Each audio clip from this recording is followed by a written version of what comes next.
Hey guys, and welcome back to another video on the Super Car Guy channel. Today is a big day for my BMW i3 and I'm very excited. We are installing lowering springs, spacers and new wheels to give this car a better stance as well as make it a worthy highway warrior.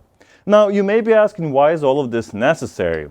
Well, it isn't, but after putting a few hundred miles on the highway on this car, I found that it would definitely benefit from being lowered and getting a wider track.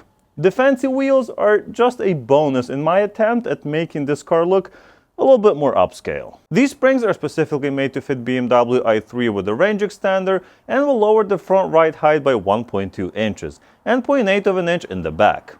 This isn't a huge drop in height by any means, but this also means that we will retain factory-like drivability while improving handling and stability on the highway. Similarly, these spacers are not too aggressive, but should give me a noticeable result looks-wise as well as handling. I'm adding 12.5 millimeters in the rear and 10 millimeters in the front, making the wheels and tires sit a bit more flush with the fenders.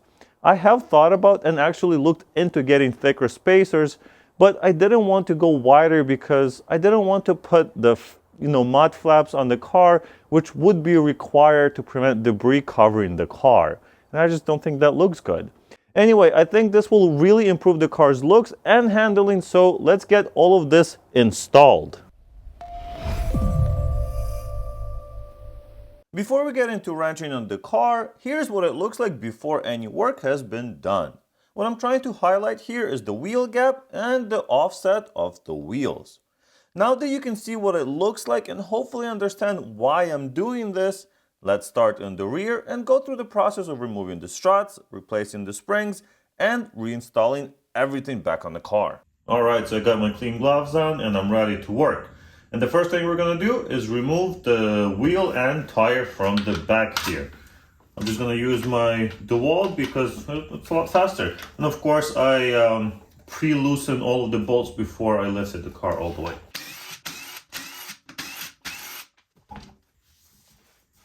And now you can closer see what we're working with. This is the spring that we're going to be replacing, and of course that's going to be our shock absorber in the back here.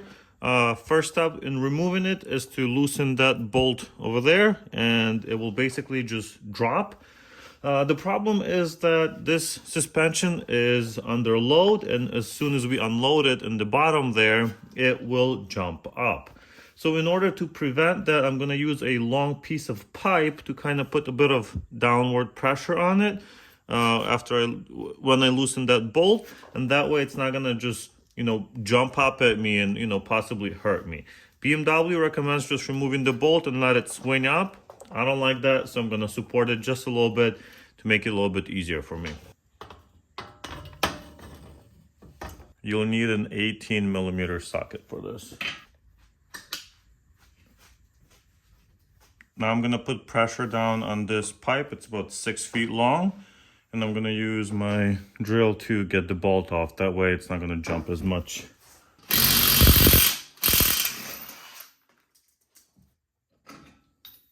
Since I'm holding it down, it hasn't popped yet. There it is. See, and I can just lift it up instead of this flying up in the air and possibly hitting me or something else. Next, we need to remove 3 18 Torx bolts. There's one here, one there, and one right over there. So you're gonna need one of these sockets, E18.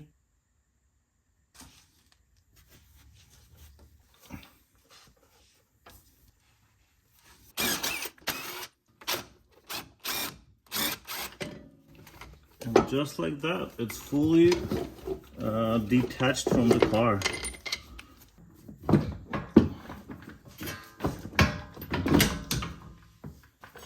Be careful not to damage the paint, obviously.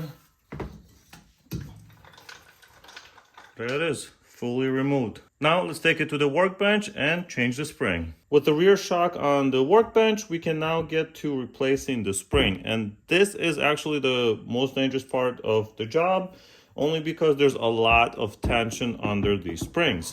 I have seen a lot of YouTube videos where people just remove that knot and, you know, everything flies apart and, you know, whatever, that's cool, gets you a lot of views, but not very safe. So what I'm gonna do is use these spring compressors. You basically put them on the spring, tighten the bolt, and it's going to compress the spring on both sides, allowing you to remove the knot safely, remove the spring after, put the new one on, reassemble everything, put this back in the car, and you're done. So let's do it. And these actually have some safety built in. So you're gonna put the spring through and then it locks it in place. So if something does slip or something happens, it's not going to fly in your face. It will still be attached to the springs.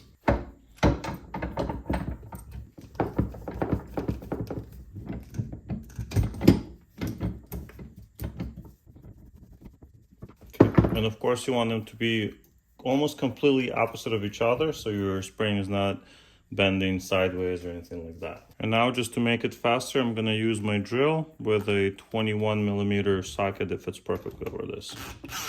And I'm gonna go a little bit at a time.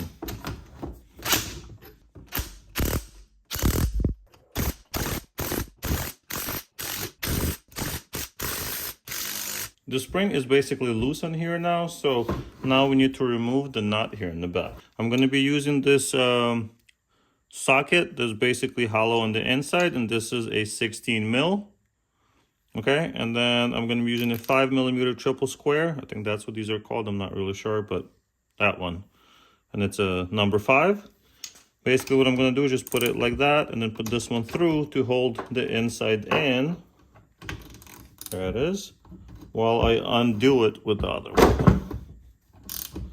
That's it. As easy as that. And of course you don't need to have a, one of these that has a hollow inside, one of those sockets. You can simply just get one of those wrenches that kind of goes on an angle and down. It should be able to reach in there just fine. And actually we can probably use one of these to do the rest, so it separates a little bit faster and we don't damage the threads. That's it. No tension. So we have our nut on top, a little guide washer or whatever it is on the bottom. So that's gonna go in there. Make sure we don't put it anywhere else. Now we can take the tension out of the spring one more time so we can pull it out, because otherwise everything's kind of catching on the dust shield and everything else. So it's going to be a little bit nicer once we loosen this up.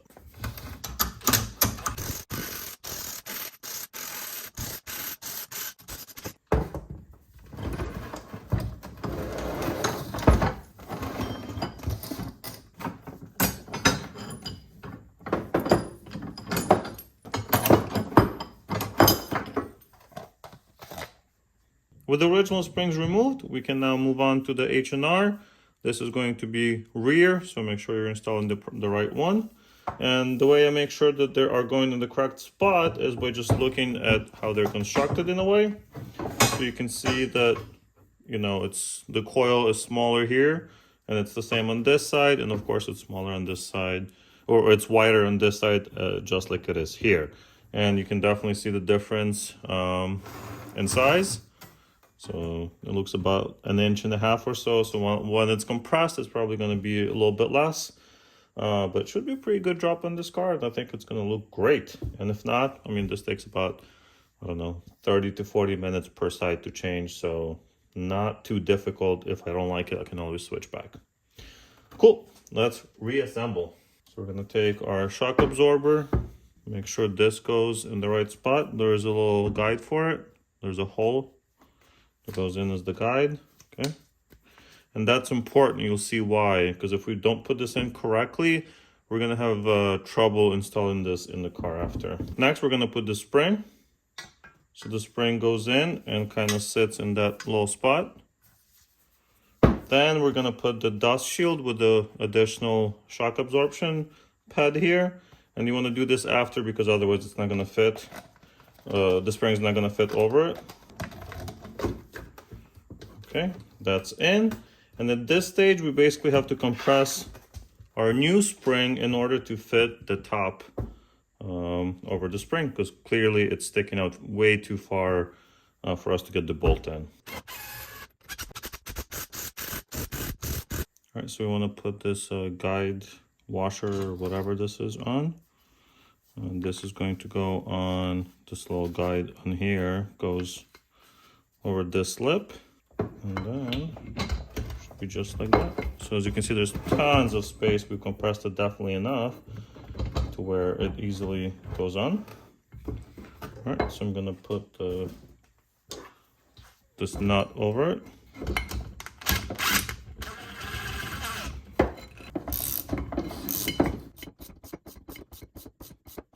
Before we fully tighten up the nut over there and release the spring, we have to make sure that our holes are going to line up with this part at the bottom of the suspension, because if we have it twisted, then it's no longer going to line up and you're going to be able to put the bolt in. And here's how you actually line it up. So what you want to do is put it kind of in this position where the two holes are at the bottom.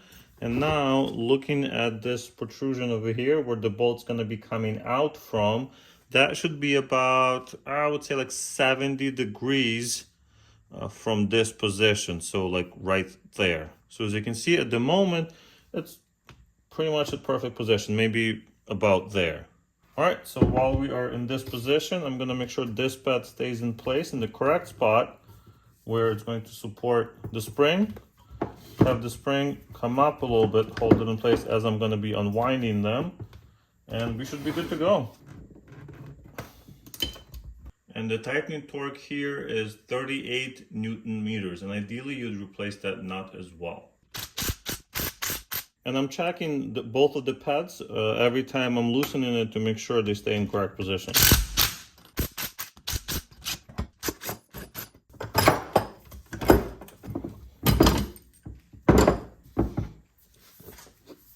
And there you go. So as you can see, this is pretty close to being perfect right there. And this one's just a tiny bit. So what I'm gonna do is just twist it just a little bit here to get it aligned.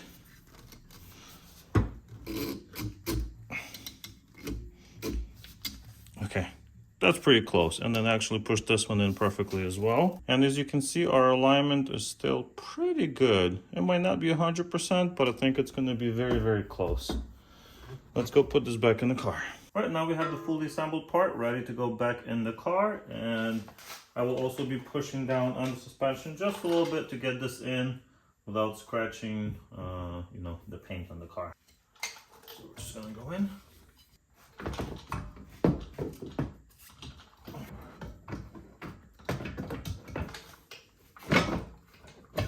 Okay, there you go. That was easy. Okay, now I'm gonna try to lift it, put it in place. There's a couple of whatever these called, well, guides, I guess, that go into the chassis of the car, the body of the car. And then have to find them. There it is. It's kind of heavy to hold it with just a couple of fingers. You always want to start these bolts with your hands so you don't ruin the threads, especially on a weird angle like this.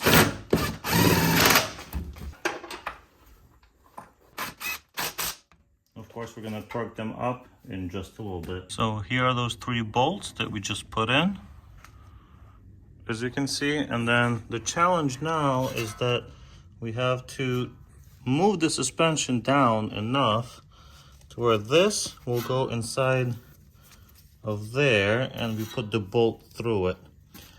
You can do it yourself, and I have done it myself, but it's a little bit challenging. So I'm gonna get a friend or somebody to help me push the suspension down with the help of a piece of pipe, basically like a 8-foot pipe. So you can push it down and I can put the bolt back in. Let's do it. Goes between the suspension and the chassis of the car. Push down. More. One more.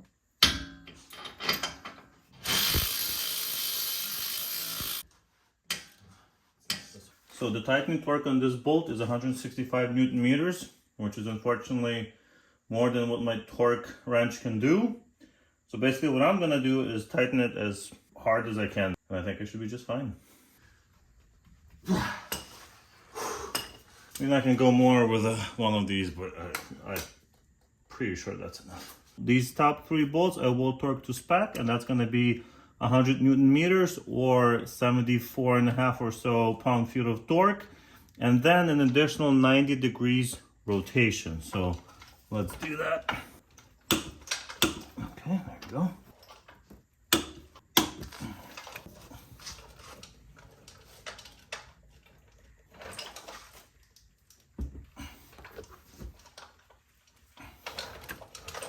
And there it is, guys. We have now fully installed our new shocks, effectively lowering the car. That's as tight as it possibly can go. These are torqued to 100 Newton meters plus 90 degrees. Everything looks great. Now I'm gonna clean this up, put my spacers on there, and install the wheel.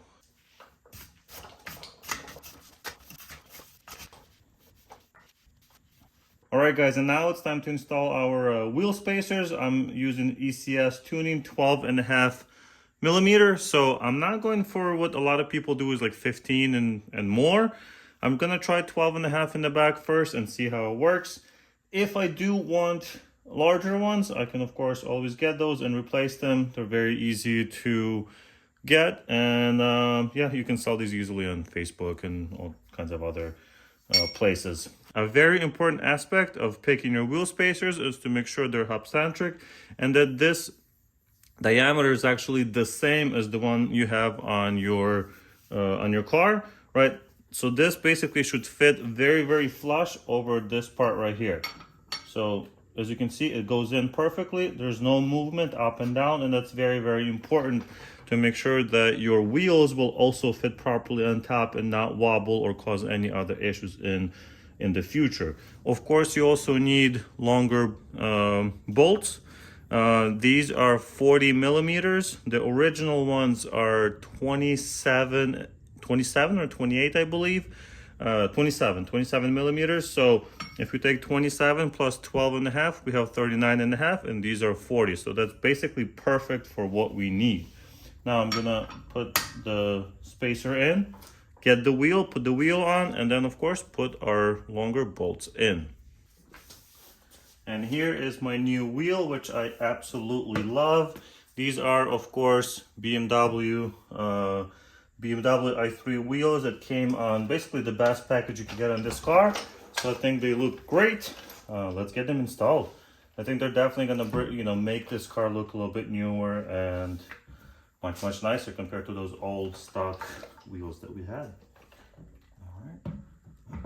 So the hub-centric spacers, what they do is they allow the wheel to sit on them the same way the wheel would sit on the actual hub. So the wheel centers on the hub, thus the hub-centric.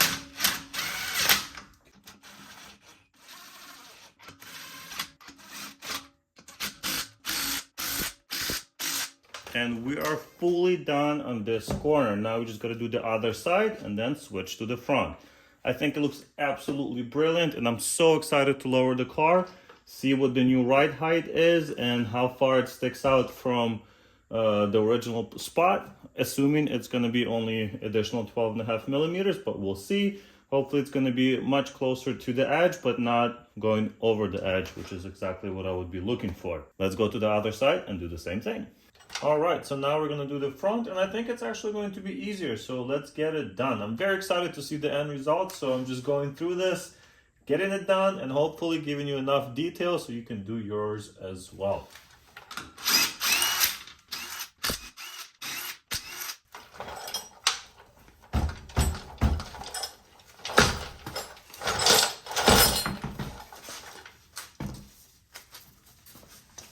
With the wheel removed, we can actually see some carnage here. As you can see, this dust cover is actually all torn to pieces.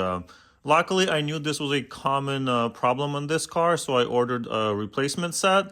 That's actually a newer version, I guess, so they shouldn't deteriorate like that. But wow, that's really torn up. Look. That's just pieces of the dust cover. That's crazy.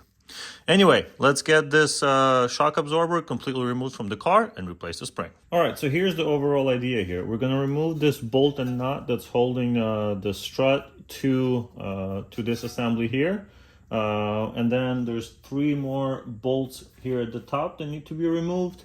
This shouldn't be under tension anymore, since it's actually pushing the wheel down, or at least not a lot of tension. And once we remove those bolts on the top, we should be able to push this down and get the strut to come forward all the way past the fender and pull it out. There is a couple of extra things to remove, such as, I think there's the sway bar link on the back. I'll bring you in closer once we get there. And that's about it. Well, a couple of these brake sensors and ABS sensor cables that need to be moved out of the way, but that's it. Should be pretty easy to remove, so let's get to it. To remove this bolt and nut, I'm going to be using an E12 Torx and 18 or 16 millimeter socket.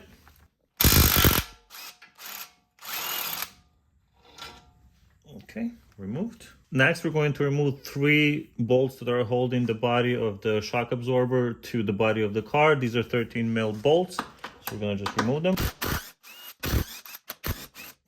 That was just being held in by this little clip. Of course, after we remove the bolt, so I'm gonna move that out of the way. And now we just have this one right here.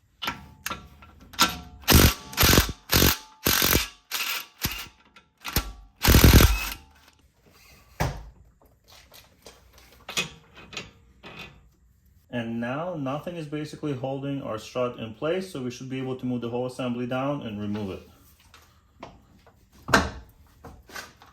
Yep, just like that. So now we've got to be careful of all of these wires. I'm actually going to detach them from here. Open this up, so it gives me a little bit more slack.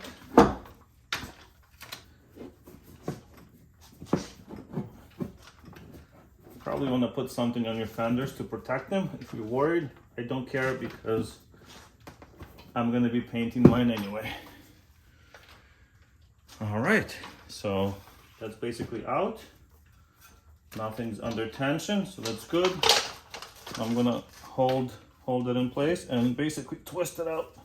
I went ahead and got some bungee cord just to support this as I'm pulling this out, because I will put some tension on it.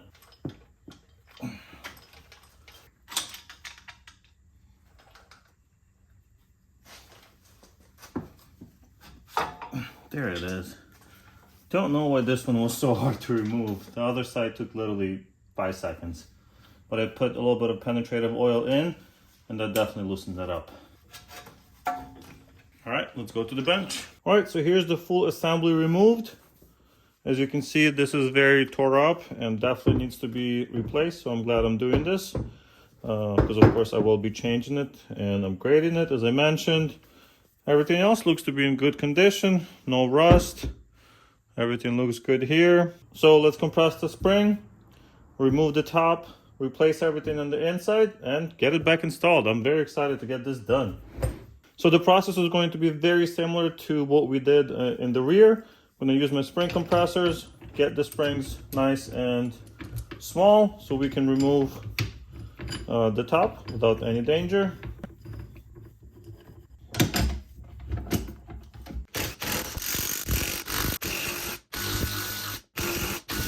Now we're going to get a 6 millimeter triple square and a standard 18 mil one of these angular wrenches. Put that here to hold it in place.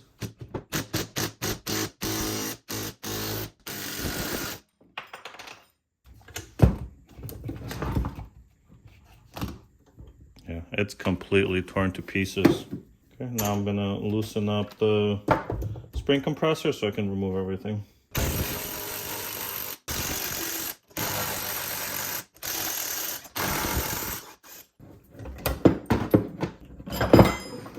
Wow, that's not coming off. I think there's some buildup of this rubber inside.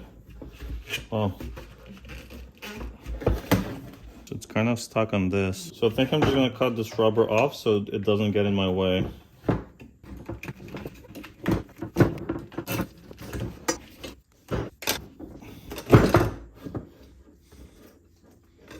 There you go. The spring is now removed. Great. Now the problem is that there's a bunch of built up rubber in there. I think that's why I was squeaking too. I heard a couple of squeaks here and there while driving. That's probably it.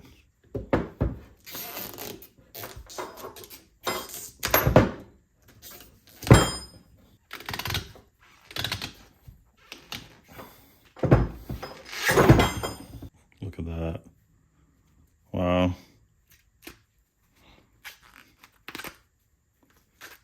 Look at that.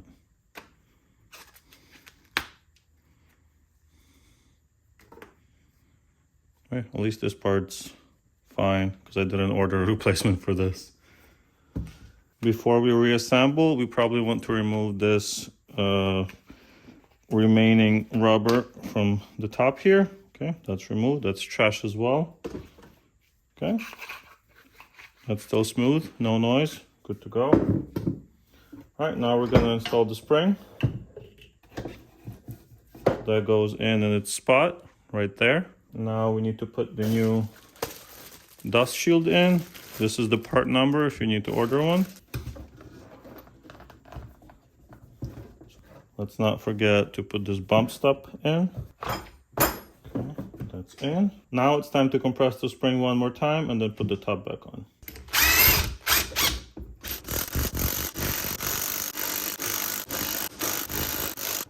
That should give us plenty of space, I hope. We have the bump stop in there, pins in there. Of course, we want to adjust the top of the spring as well. Make sure it falls in the correct spot. So now I just have to get it on there while squeezing at the same time. So I'm just gonna stand that up, push down a little bit with my body weight.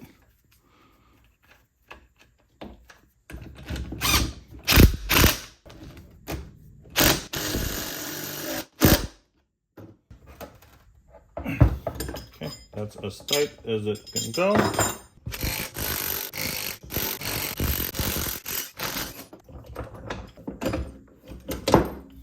The most important part here during assembly is that the top is stopped at this stopper, and then the bottom is exactly the same thing. It has to be at this location, otherwise it's not gonna all line up. And unlike the back, it doesn't really matter your alignment here because this actually spins a little bit. So there's no issue here. We can, adjust it to where it needs to be once it's in the car, because there's, the position is not that important here. Well, it's important, but you can adjust it while it's in the car. Now, the last thing that I want to do is take this part, the end of this dust cover, and put it over this slip. I don't actually know if you're supposed to do this, but it wouldn't hurt. It's going to prevent dust, at least for a little bit, from getting in there. Okay, and done. Let's go install it in the car. All right, so we're ready to get this installed now. And of course, this is just the reverse of what we did when we removed it. Basically, I'm gonna move the suspension down just a little bit like that. Put the strut in. There is a key here, so that slit over here goes perfectly with that. So you're gonna have to have this key put in there. And then the sway bar link goes in here, so it all lines up basically on its own. That's why I said there's no special alignments that need to be done.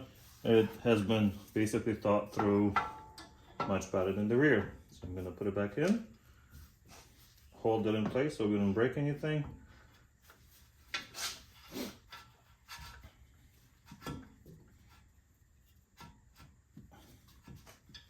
Still looking out for all the wires, but now I'm gonna push it in, go under the fender without scratching any paint,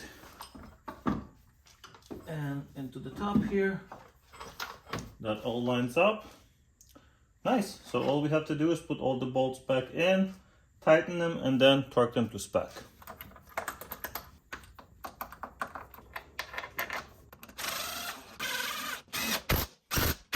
And these 3 bolts get torqued to 28 Newton meters or 20.5 pound-feet of torque.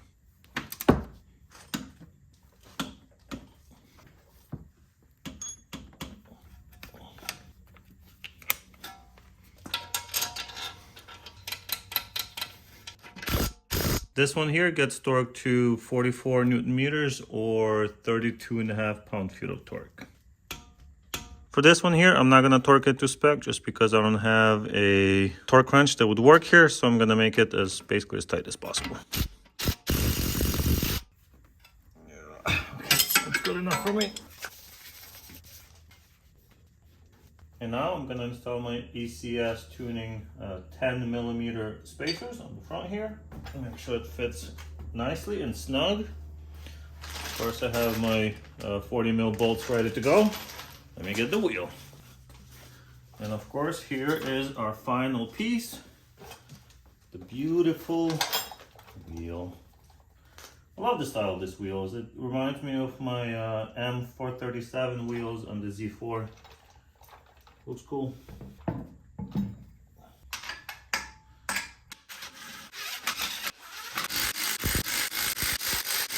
And of course I will torque them to spec once the car is on the ground.